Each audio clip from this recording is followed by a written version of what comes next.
Rebel అంటే స్టారేరా, star అంటే రెబలేరా, ఏయ్ సుమన్ అంటే రెబలేరా, రెబల్ అంటే సుమనేరా. ఈరోజు టాస్క్లో రెబల్ ఎవరు? మా సుమన్ అన్న. సీక్రెట్ టాస్క్ను చెయ్యాలి అని అంటే అసలు అసలు అనుమానం కాదు కదా, ఆ కూడా రాదు. అంటే అనుమానంలో స్టార్టింగ్ లెటర్ ఆ కదా, అది కూడా రాదు సుమన్ అన్న మీద. అటువంటి పర్సన్ని సెలెక్ట్ చేసుకొని ఒక్కొక్క సీక్రెట్ టాస్క్ ఉంటుంది కదా తెలుగు బిగ్ బాస్ చరిత్రలో. కానీ విని ఎరగని రీతిలో ఈరోజు సీక్రెట్ టాస్క్లు జరగబోతున్నాయి. మామూలుగా ఉంటాయి, రోమాంచితంగా ఉంటాయి. ఇట్లా ఇట్లా ఇట్లా ఇట్లా అంటే ఇట్లా గూస్ బంప్స్, గూస్ పింపుల్స్ వచ్చాయి అంటే మొత్తం ఇట్లా చిక్ చిక్ చిక్ చిక్ అవుతుంది. మొత్తం పానం అంతా ఆగమాగం అవుతుంది ఆ సీక్రెట్ టాస్క్లు చూస్తే. సీక్రెట్ టాస్క్ నెంబర్ 1 చెప్పనా చెప్పనా చెప్పనా? రెడీయా? Ready. Secret task number 1, group of people అక్కడ ఉంటారు. అందులో నుంచి ఒకరిని లేపి నువ్వు కూర్చోవాలి. పీక్స్ పీక్స్ ఇక్కడ ఇక్కడ టీఆర్పీ BB9 టీఆర్పీ జమ్మని లేస్తుంది. సెకండ్ సీక్రెట్ టాస్క్, పాలు తాగాలి. ఏం ఆలోచించినావు బిగ్ బాస్, క్రేజీ. నరాలు కట్ అయిపోయినా నాకైతే అసలు. ఏమి సీక్రెట్ టాస్క్ రా నాయన, ఏమి సీక్రెట్ టాస్క్ రా. పాలు తాగాలి సీక్రెట్గా. ఇంకేమిటే ఇంకా క్రేజీ క్రేజీ అప్డేట్స్, ఇంకా అప్డేట్స్ రాలే పురాగా. వచ్చిన తర్వాత మాట్లాడుకుందాం. పీక్స్ రా నాయన. అసలు సీజన్ ఎక్కడికో పోతుంది. నిన్న నైట్ మిడ్-నైట్ ముచ్చట్ల కాడనే సీక్రెట్ ఎక్కడికో పీకింది. చూడలేదా మీరు? పార్ట్ 1 పెట్టినా, పార్ట్ 2 పెడదామని రాస్తా అన్న. పార్ట్ 2 పార్ట్ 3 ఏం చేద్దాం అనుకున్నా కానీ పోయి నాకు చల్లబడ్డది పానం అంతా. కానీ నెక్స్ట్ లెవెల్ అబ్బా. నిన్న రాత్రి మిడ్-నైట్ ముచ్చట్లు, నిన్న ఇమాన్యుయల్ వర్సెస్ ఏమాళ్ళు తనుజ వర్సెస్ భరణి, పాపం కళ్యాణ్ బకరా ఇవన్నీ చేశారు కదా. ఆ తర్వాత డిస్కషన్స్ మామూలుగా పీక్స్. ఈవెన్ మధ్యలో కూడా నామినేషన్ జరుగుతున్న మధ్యలో కూడా డిస్కషన్ జరిగినాయి. అది నేను నిన్న లైవ్ మొత్తం అంతా చూడలేకపోయి, కొంత ఎపిసోడ్ వచ్చిన తర్వాత ఎపిసోడ్ చూడడం వల్ల కొంత మిస్ అయింది. అది చూస్తాను నేను మధ్యలో మాట్లాడుకున్న ముచ్చట్లు. మధ్యలో తనుజ, ఇమాన్యుయల్, రీతు వీళ్ళు ముగ్గురు కలిసి ప్లానింగ్ చేసిన విషయాలు అవన్నీ ఉన్నాయి. Crazy you know. నరాలు కట్టింగ్, మొత్తం రక్తం కారడింగ్ అట్లున్నాయి. మాట్లాడుకుందాం. ఏందన్నా పిచ్చిలేసిందా అన్న సీజన్ 9 కంటరా అట్నే ఉంది ఇంచుమించు. అండ్ ఈరోజు టాస్క్లో ఏమేమి జరుగుతుంది, సీక్రెట్ టాస్క్ అనే ముచ్చట ఉంది కదా. అసలు సీక్రెట్ టాస్క్లు ఏంది, అసలు ఇవాళ టాస్క్ ఏంటిది, అవన్నీ మాట్లాడుకుందాం ఒకసారి. ఏం లేదబ్బా, ఇలా 3 టీములు డివైడ్ చేస్తాడు. దానికంటే ముందే ఇక ఫోన్ ఒకటి బయట పెడతారు. పొద్దున్నుంచి అయితే ఏం లేదు, వంట చేసుకుంటారు, ముచ్చట పెట్టుకుంటారు. మళ్ళీ భార్యనన్న నన్ను ఎందుకు టార్గెట్ చేస్తుంటారు వాళ్ళందరూ. అందరికీ టార్గెట్ నేనే, తెలుసు, ఈజీ టార్గెట్ అవుతాను నేను ఖచ్చితంగా. నన్ను ఎందుకు టార్గెట్ చేస్తారంటే ఇక్కడ అందరికీ స్ట్రాంగ్ ప్లేయర్గా నేనే అనిపిస్తాను కాబట్టి టార్గెట్ చేస్తున్నాను. అవును భరణి గారు, మీకు అర్థం కావట్లేదు. మీరు ఏంటంటే ఇప్పుడు వంకాయ పులుసు బెండకాయ చారైనప్పుడు ఏమిద్దంటే మీకు అని చెప్పి దివ్య వీళ్ళంతా మేధావుల సమావేశాలు ఇవన్నీ జరుగుతున్నాయి పొద్దునుంచి వెళ్ళి. కామెడీలు, మేధావుల సమావేశాలు, ముచ్చట్లు, అక్కడికి రాని ముచ్చట్లు, అచ్చిరాని ముచ్చట్లు, పనికిరాని ముచ్చట్లు అన్నీ కూడా మనం మంచిగా పెట్టుకుంటూ ఉన్నారు. సో ఇవన్నీ డిస్కషన్లో భాగంగా మనకు బిగ్ బాస్ మామ ఈ ముచ్చట్లు పాడుగానే ఆగురే, నేను ముచ్చట పెడతానని చెప్పి ఒక ఫోన్ పెట్టి ఆ ఫోన్లో ఈయన ముచ్చట చెప్తామని స్టార్ట్ చేసిండు. ఫోన్ చేస్తాడు, తనుజ నీ పక్కన అందరూ ఉన్నారు కదా, అందరూ ఒకసారి పంపించి మన ఇద్దరం పర్సనల్గా మాట్లాడుకుందాం. ఏం లేదమ్మా, ఇప్పుడు నువ్వే విన్నరు, కప్పు నీకే ఇద్దాం అనుకుంటున్నాము. కానీ ఇప్పుడు కప్పు ఇప్పుడు ఏంటంటే ఒక ప్రాసెస్ అనేది ఒకటి ఏడిచింది మనకి. ఖచ్చితంగా 105 రోజులు అయిన తర్వాతనే కప్పు ఇవ్వాలంట. లేదంటే నేను నీకు ముందే ర్యాపిడో చేద్దాం అనుకున్న ఇంటికి, బెంగళూరుకి ర్యాపిడో పోతలేదంట, అందుకని చెప్పి ఆగినాము. సో కొరియర్ చేద్దాం అనుకున్నాను, డిటీడీసీ ఓకేనా, మీ దగ్గర సర్వీస్ ఉందా డిటీడీసీ? బెంగళూరులో కొంచెం డిటీడీసీ ప్రాబ్లం ఉన్నట్టుంది కదా, మన పికిల్స్ పంపితే కూడా పోతలేవు, కొంచెం లేట్ అవుతుంది. ఓకే అమ్మా, మేము ఏదో ఒకటి సర్వీస్ చూస్తాంలే, ఏదో ఒకటి చేస్తాం. మొత్తానికి అయితే ట్రోఫీ మీ ఇంటికి పంపించేస్తాం ముందే. అది ఫినాల్ డే నాడా అమ్మ నాన్న వస్తారు కదా ఎట్లా ఫినాల్ డేకి, వచ్చినప్పుడు వాళ్ళు పట్టుకుని రమ్మంది. ఏముంది ఏందమ్మా, 2 రోజులు ముందు రమ్మని మనం హోటల్ బుక్ చేసాం, ఏం టెన్షన్ తీసుకోకు నువ్వు. మనం పర్సనల్గా మాట్లాడుకుని నేను చెప్పకుండా ఒక సింపుల్ మ్యాటర్ చెప్తే అది చెప్పేసి, ఏం లేదు నువ్వు వెళ్ళి కంటెండర్షిప్ టాస్క్ స్టార్ట్ అయింది హే అని చెప్పేసి, ఓకేనా, ఇంకేం చెప్పలేదు. ఓకే, నీకు నాకు పర్సనల్ ఇదంతా మన కన్ఫ్యూజన్ రూమ్లో మాట్లాడుకుంటే రెగ్యులర్గా అట్లాంటిది ఇది కూడా. ఓకేనా, రైట్ బై, టేక్ కేర్ మా, ఓకే మే తంజమే బై అని చెప్పి బిగ్ బాస్ మామ చెప్పంగానే ఇదంతా చెప్పిండంటరా. ఊరికనే జోకు, నేను చేసే జోకులను అర్థం చేసుకోవాలి. కొంతమంది జోకులు అర్థం చేసుకోరు, మనసు విప్పి ప్రశాంతంగా ఉండండి. బిగ్ బాస్ అంటే సీరియస్ కాదు. బిగ్ బాస్ అంటేనే మజాగాయే, అర్థమవుతుంది. బిగ్ బాస్ అంటేనే మజాక్ చేసుకోవాలి మనం. అయితే ఆ తర్వాత తనుజని ఏంటి అందరు ఇట్లా చూస్తున్నారు అంటే, ఏం మాట్లాడావు, అది క్యాప్టెన్సీ టాస్క్ స్టార్ట్ అయింది అని చెప్పమన్నాడు. అదోకే, నీతో ఏం మాట్లాడాడు, డౌట్ వచ్చిందంటే టైం తీసుకున్నట్టే కదా అక్కడ, అర్థమవుతుంది లేదా మీకు? ఇవన్నీ చెప్పుండొచ్చు, కప్పు పంపించమంటే వెంటనే డిటీడీస్ కొరియర్ అని ఉండొచ్చు, అవన్నీ చెప్పలేదు బయటికి. అందుకే వీళ్ళంతా నీతో ఏం మాట్లాడాడో చెప్పు అని అంటారు. అదే కెప్టెన్సీ కంటెండర్ స్టార్ట్ అయిందని చెప్పమన్నాడు. అవునా? ఆహా! అది కాదు. అమ్మో! చెప్తే ఆహా!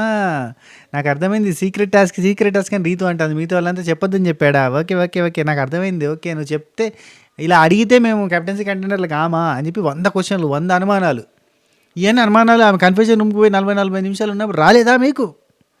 ఇంత ప్రిఫరెన్స్ ఇస్తున్నప్పుడు రాలేదా మీకు? వచ్చినోళ్ళు వచ్చినట్టుగా డుమ్చుకు డుమ్చుకు నాగార్జున గారు కూడా భజన చేస్తున్నప్పుడు రాలేదా మీకు? ఇప్పుడే వచ్చిందా అనుమానం మీకు అనిపించింది నాకు. సరే, ఆ తర్వాత ఇట్నే వాళ్ళతోటి వీళ్ళతోటి ముచ్చట్లు పెడతాడు. ఆఖరికైతే మన రెబల్ అన్న ఉన్నాడు కదా, రెబల్ అన్నతోటి మాట్లాడి you are the rebel for this season of the మామూలుగా నిజంగా రెబల్ అన్న నిజంగా అయితే మామూలుగానా అసలు హౌ ఇట్ ఈస్ పాసిబుల్ అసలు without performance he is coming from the season 9 starting week to this week without zero negativity, zero performance. Wow white sheet right. సరే, టోటల్గా మనకి 3 టీంలు డివైడ్ చేసి ముగ్గురు ఇట్లకి కొట్లాడుకోమని చెప్తాడు. అందులో ఒక టీంలో కళ్యాణ్ ఉంటాడు. ఆ కళ్యాణ్ ఉన్న టీంలో దివ్య ఉంటుంది. అండ్ ఇంకేంది ఇంకెవరు ఉంటారు అబ్బా. సో ముగ్గురు ఉంటారు. ముగ్గురు టీం అబ్బా. ఆ ముగ్గురు టీంలో భాగంగా మనకి టాస్క్లు పెడతారు. ఆ టాస్క్ ఏందనేది మనకి సెకండ్ ప్రోమోలో చూపించారు. ఆ ప్రోమోలో ఏంది, 1 మినిట్ టైర్తే నేను చెప్తా. ఇక్కడ నేను స్క్రీన్ షాట్లు చేసి పెట్టుకుంటే ఇట్లా ప్రోమోలు వచ్చినప్పుడు ఎందుకైనా మంచిదని కన్ఫ్యూజ్ కాకుండా. దివ్య అండ్ సాయి శ్రీనివాస్ ఒక టీంలో కనబడుతున్నారు. అయితే అదే టీంలో ముగ్గురు కాదు, నలుగురు టీం అనుకుంటా. 3 టీంలే కదా.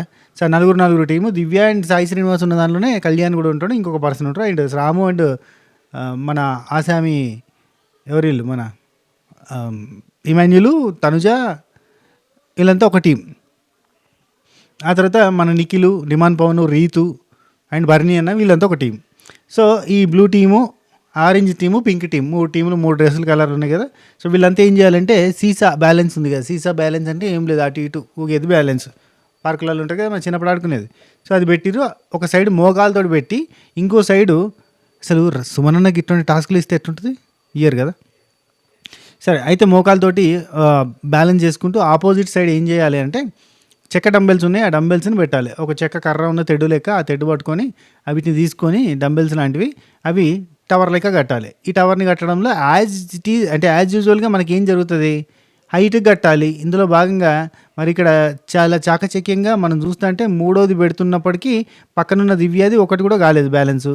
ఇదికి 3వది డిమాండ్ పవన్ పెడుతున్నప్పటికీ ఇద్దరు 3వది పెడుతున్న టైంలో దివ్యాది అయితే ఒకటి కూడా కాలేదు. అది మనం చూస్తున్నాం ప్రోమోలో. ఈ లెక్కన దివ్య అవుట్ అయింది అనేది మనకు అర్థమైపోతుంది. అయితే ఇమాన్యుల్ చాలా చాకచక్యంగా చక్కగా ఆడి ఈ టాస్క్లో 4వ డంబెల్ 5వ డంబెల్ కూడా పెట్టి సక్సెస్ఫుల్గా విజేతగా నిలిచి ఇక 2వ ప్లేస్లోకి వచ్చేసరికి మన డిమాండ్ పవన్, నిఖిల్ జంట చేస్తారు 2వ ప్లేస్లో. ఇక 3వ ప్లేస్లో మిగిలిపోయిన దివ్య నిఖిత వాళ్ళ టీం నుంచి ఆడి ఓడిపోయిన వాళ్ళు ఓడిపోయిన వాళ్ళని తీసేస్తే బాగుంటుంది. కానీ అందులో నుంచి స్ట్రాంగ్ ప్లేయర్ అయినా కళ్యాణ్ తీసి అవతల వారేసారు. వావ్, కెప్టెన్సీ రేస్ నుంచి కళ్యాణ్ అవుట్. వై అంటారు, వయ్యా అంట, టెల్మి దేనికంటారు ఏమో మరి, అట్లుంటుంది అంతే వెరైటీగా. కెప్టెన్సీ రేస్ నుంచి కళ్యాణ్ అయితే అవుట్. ఇట్లా మెల్లగా ఏం చేస్తారంటే రౌండ్ బై రౌండ్ మంచి స్ట్రాంగ్ కంటెస్టెంట్లు అందరినీ పక్కన పెట్టేసి వాళ్ళు ఎవరినైతే అనుకుంటున్నారో వాళ్ళని తెలుసుకేమో పంపించమంటే ఇంటికి బెంగళూరుకి చెప్పు, టెల్మి కొరియర్ చేయాలి, డిటీడీస్ అడ్రస్ పెట్టమ్మా, phone number correct, pin number correct ఉండాలి, ల్యాండ్ మార్క్ కూడా పెట్టాలమ్మా, లేదంటే రాదు పార్సల్. ఓకే, మరి వాళ్ళకి ఇట్లా క్యాప్టెన్సీ ఇస్తాడా, మరి ఏం చేస్తాడో తెలియదు. మొత్తానికి అయితే ఆ విధంగా ముందుకు పోతూ ఉంటుంది. ఈ సీజన్ అంతా కూడా చింద్రవంద గందరగోళంగా ముందుకు పోతూ ఉంటుంది. ఇక మధ్యలో జరిగే ఈ నామినేషన్ అనే పంచాయతీలు just timepass, just for fun అంతే. అలా అరుచుకుందాం, లొలి పెట్టుకుందాం, నీ మీద నేను, నా మీద నువ్వు, మను పోసుకుందాం, దుమ్ము పోసుకుందాం, ఆ తర్వాత మనం దోస్తులం చెట్టు కిందగా వదిలం టండన కరెక్ట్ అక్కడ టడన్ టడన్ టడన్ టన్ అని కలిసిపోదాం, ఏమంటావు అని చెప్పి అలా యూనిటీ ఇస్ దేర్. లిటరల్లీ నిన్న వీళ్ళ నామినేషన్లు అయిపోయినాయి. ఇమాన్యుల్ వర్సెస్ తనుజ నామినేషన్స్ అయిపోయిన తర్వాత గ్యాప్లో లాస్ట్ రౌండ్ ఉంది కదా, ఇంట్లో పెట్టిరు చూడు, ఇంట్లో ప్లాస్మా అక్కడ ఆడ పెట్టేసిరు, అటు ఇటు ఉరికిరు కదా. ఆ రౌండ్లో సాయి శ్రీనివాసు, నిఖిలు వాళ్ళు, అదే సాయి శ్రీనివాసు, తనుజ వీళ్ళిద్దరి మధ్యలో జరుగుతుంది కదా డిస్కషన్. సో ఆ టైంలో వెరైటీగా అంటే దానికంటే ముందు ఏంటంటే ఎవరిని నామినేషన్లకు తీసుకురావాలి, మనం ఏం చేద్దాం అని చెప్పి కూడవళ్ళు కొన్ని గూడుపుటాన్ని అల్లుకుంటారు. ఎవరెవరు తెలుసా, ఎవరు అనుకుంటారు, ఇమాన్యుల్, తనుజ, రీతు. ఇది చూసిన కళ్యాణ్ డిమాండ్, ఈ అమ్మ ఇప్పుడే కాదురా మీరు కొట్టాడుకున్నది, జుట్టు పట్టుకుని కొట్టాడుకున్నారు, ఏంద్రో నాయన నువ్వా నేనా అని చెప్పి తెలుసుకుందాం అన్నట్టు అనుకున్నారు, గుద్దుకున్నారు. సీజన్ స్టార్టింగ్ డే నుంచి ఉన్న పంచాయతీలని ముంగడేసుకొని కడుపు దించుకుంటే కాళ్ళ మీద పడ్డట్టుగా మొత్తం పెట్టుకున్నారు. కడిగెత్తే మీరు కాంప్రమైజ్ అయిపోయిందిరా నాయన అంటే మీరు అని అనుకుంటారు. అనుకుంటుంటే ఏంటి చూడు వాళ్ళు అసలు అలా అనుకుంటారేంటి మన ఫ్రెండ్స్, ఏదో నా మీద నీకున్నాయి, నీ మీద నాకున్నాయి చెప్పేసుకున్నావు. ఆ తర్వాత మన ఇద్దరం దోస్తులమే కదా. ఇంకా చీర బాగుంది పొద్దునుంచి చెప్దాం అనుకున్నా అంటాడు ఇమాన్యుల్. చీర కట్టలో బాగున్నావు, చీరలో బాగున్నావు చెప్దామని పొద్దునుంచి అనుకున్నా, క్యూట్గా ఉన్నావు అని అంటాడు. అంటే నాకు